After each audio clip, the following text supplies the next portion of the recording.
All right, here we go. It is January 6th. Let's check out some stocks. AAPL Apple. So this is interesting.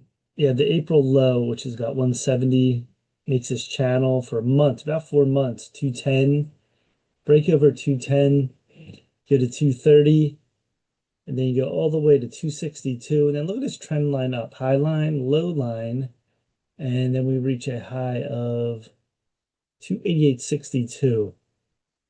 Started to fade right here. 280, another fade. It tries to get above 275, another fade. We're at 262.30 now, and I would look for 260 or maybe 258. See if we reach that level. You see all these lows crossover. They're all crossovers. They're longs, long. Same thing on these high levels. Crossover down. It's just this is up. That's why I'm circled. So usually look to long. And so here are the moves right here. They need to cross down right here. So this is going down. Weekly chart. Weekly charts at a 55.81. See it right here crossing down 50. It might cross over. So look at the low in April. On these lows, on these weekly charts, and then it climbed each time here, here, and now you're really fading. So if this goes deeper, you can see 250 on this. Monthly chart, was it clear long the whole time in a monthly? 1, 2, 3, 4, 5, 6 in a row green. You have two red. Look at the white, the space over red. This is strong. They have a crossover. That's never good because this went down before, went down here in 2024, 22. So maybe this is something more will happen here. We'll see on this. Let me look at my algo here.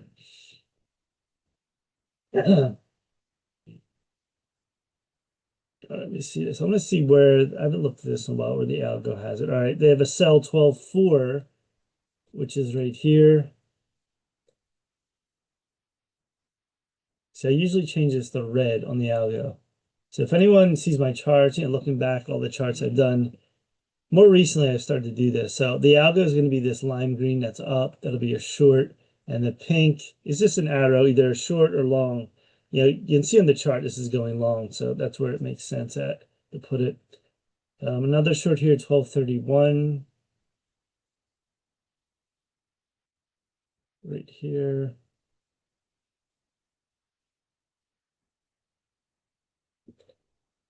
That's 1231. So, and then they had a buy here. Let's see, 1219 right here.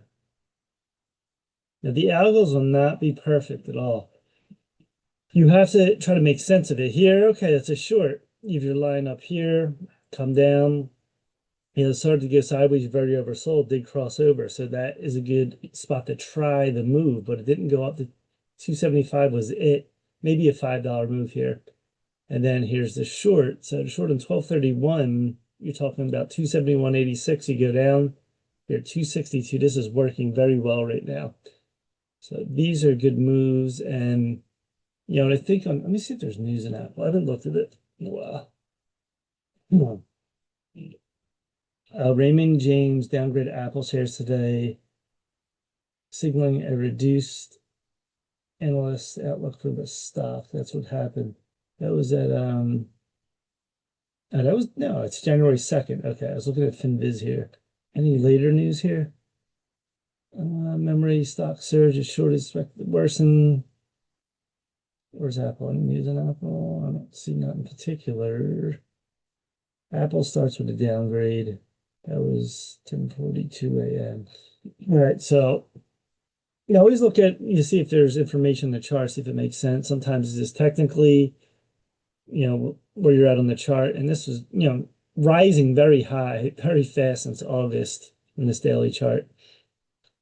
And now you're going down, but playing these short moves. These are the moves here. You don't have to catch, a long move like that unless that's how you trade. Looking for, short moves here. That's a nice move right here. So if you get in at 273 or about 271, you're at 262. That's already a great move for swing trading. Now it's a matter of where we're going. Futures, is this going to pop up? What's going to happen with this? This didn't go with the market though today, because the market, Nasdaq was up 151. It's very odd that Apple did not go with this. So, all right. So I would look for 260. If that don't hold, then I would say this 257. If it goes even deeper, 250. and then this line up 243 on Apple. So the algos have caught some decent moves here. Now, when I do all these lines, sometimes I'm kind of a maniac with all these lines here, here, and this is all in the daily chart. So back in October, you had the buy here. I would have played to 262. Let's see what it does. Is it going to break down? No. Get back in here, 260. Then it's a big candle, 275. That's a good out on a swing. You can try to get back in at 270, and look where you're at too. See how this went down deep, very deep. That's a good sign. We're crossing over back down for a short. You want it to make sense. Now, this wasn't really moving down. From here it was, but then it stalled. So you can see that visually, it wouldn't make that great of sense there. And then it came again. Look how low. Crossover, 270. This goes to 285. And then, the short, look how high we were. That's why you play these lines. Look, 0 to 100. Overbought, oversold, middle line. Don't make it that complicated. Down. This is another good short. Then it's stalled here. You're like, why don't you try to get out? You take profit. Then you get back in here. Sometimes the moves will be longer. They could be short. Depends on the market, the volatility, what the stock's doing at that point. So looks like Apple's going further down. We'll see if it reaches any of these levels. What's the yearly Apple? Quarterly, still going up. Apple long term, it just keeps going up. And longer term, this will probably be a good buy, of course, because Apple just keeps going up. Apple's not going anywhere. They need to get in more of the AI race. I'm not even sure if they're in that because I haven't heard news on that. I think they talked about it on CNBC, but this is where we're at. So 260, watch anywhere that's 250, 260, first level. See if we get a bounce from there. If not, it could go deeper in there. All right, that's it. Please subscribe to Mike Kim Trades on YouTube. Smash the like button. Check out all other social media. We are out for now. Peace.